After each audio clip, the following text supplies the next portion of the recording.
হাসনাত কবির, উপস্থিত আছেন গার্মেন্টস শ্রমিক ফ্রন্ট নারায়ণগঞ্জ জেলার সংগ্রামী সাধারণ সম্পাদক রুহুল আমিন সোহাগ সহ পুলিশ, প্রশাসন, গোয়েন্দা সংস্থা, এনএসআই, বিএসবি যারা আছেন, আপনাদের সকলকে গার্মেন্টস শ্রমিক ফ্রন্টের পক্ষ থেকে রক্তিম শুভেচ্ছা ও সংগ্রামী অভিনন্দন। সংগ্রামী বন্ধুগণ, ইতিমধ্যে নেতৃবৃন্দের মুখে আপনার কথাগুলি শুনেছেন। লিটন চায়নার রেডিক্যাল ডিজাইন শিউ মার্কেটে অবস্থিত সেই কারখানাটা দীর্ঘদিন যাবৎ শ্রমিকরা সুশৃঙ্খলভাবে কর্মরত ছিল এবং কাজ করছিল। একজন শ্রমিক তার পারিবারিক সংকটের কারণে কারখানায় একদিন সে অনুপস্থিত হয়েছেন। এই অনুপস্থিতের অপরাধে তাকে একটা নোটিশ দিয়েছেন। ওই শ্রমিকরা নোটিশ নিয়েছে। শ্রমিকরা জানতে চেয়েছে একদিনে তার অসুস্থ থাকার কারণে কেন তাকে কারখানাতে ঢুকতে দেওয়া হবে না। সংগ্রামী বন্ধুগণ, আপনার পরিবারের যদি একজন শ্রমিক পাশে কাজ করে, সে যদি অসুস্থ হয়, তার জন্য একজন শ্রমিক কিন্তু তার ডাক্তারখানায় নিয়ে যায়। আজকে শ্রমিকরা জিজ্ঞাসা করছে কেন তাকে কাজ দেওয়া হবে না। এই অপরাধে শ্রমিকরা যখন জিজ্ঞাসা করলো, কথা বললো আমরা তাকে কাজে যোগদান করার ব্যবস্থা করব, তোমরা কাজ করো। শ্রমিকরা নিয়মতান্ত্রিক ভাবে সেখানে কাজ করলো। এরপর দিন 5টার সময় তাদেরকে বিদায় করে দিল। শ্রমিকরা বাসায় চলে আসলো। এরপরের দিন গিয়ে শ্রমিকরা সেখানে নিয়মতান্ত্রিক ভাবে কাজে যোগদান করলো। কাজে যোগদান করার পর কলকাতার অধিদপ্তর, ইন্ডাস্ট্রিয়াল পুলিশ কারখানায় সেখানে তদন্ত গেলেন। কিন্তু তদন্ত যাওয়ার পর তাদের সাথে শ্রমিকদের এই সংকটের কথা আলোচনা না করে, মালিকদের সাথে আলোচনা করে, তার সংকট সমাধান না করে শ্রমিকদেরকে সেখানে উস্কে দিয়ে অবৈধভাবে ১৩ দ্বারা কারখানা বন্ধ করার জন্য সিদ্ধান্ত দিয়ে আসলেন। আমরা বলবো সেখানে শ্রম আইনে আপনার ব্যর্থ করেছেন। শ্রমিকরা চাইলে সংকটের সমাধান, অথচ মালিকরা পরিকল্পিতভাবে অসহায় শ্রমিকদেরকে আইনকে তোয়াক্কা করে, আইনের অপব্যাখ্যা করে ১৩ দ্বারা কারখানা বন্ধ করে দিয়ে শ্রমিকদেরকে আজকে রাস্তা ধরে দিলেন।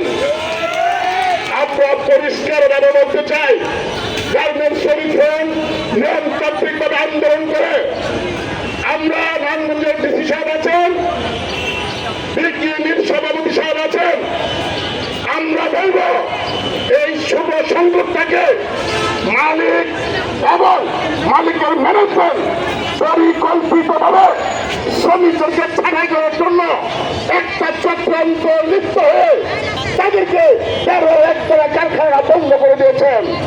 অবিলম্বে কারখানা চালু করুন, শ্রমিকদেরকে কর্ম পরিবেশ এবং সেখানে কাজ করার সুস্থ পরিবেশ তৈরি করে দিন।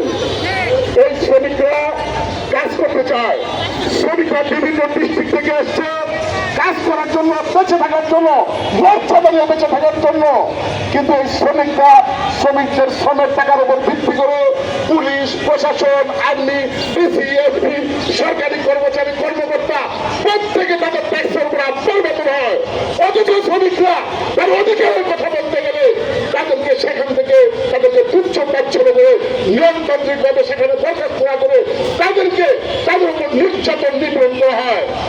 আমরা পরিষ্কার ভাবে বলতে চাই, আগামী 24 ঘন্টার মধ্যে ১৩ দ্বারা বাতিল করে সকল শ্রমিকদেরকে কাজে যোগদান করার জন্য ব্যবস্থা করবেন। প্রশাসনের উদ্দেশ্য বলছি, ডিসি সাহেবের উদ্দেশ্য বলছি এবং ইন্ডাস্ট্রিয়াল পুলিশের উদ্দেশ্য বলছি, শ্রমিকরা কোনো ভাঙচুর করে নাই, উচ্ছৃঙ্খল করে নাই, কোন অপ্রীতিকর ঘটনা ঘটায় নাই। তারা কাজ চায়, তারা কাজ করে বেঁচে থাকতে চায়। বেঁচে থাকার অধিকার থেকে যদি বঞ্চিত করার চেষ্টা করেন তাহলে পরিণাম ভালো হবে না।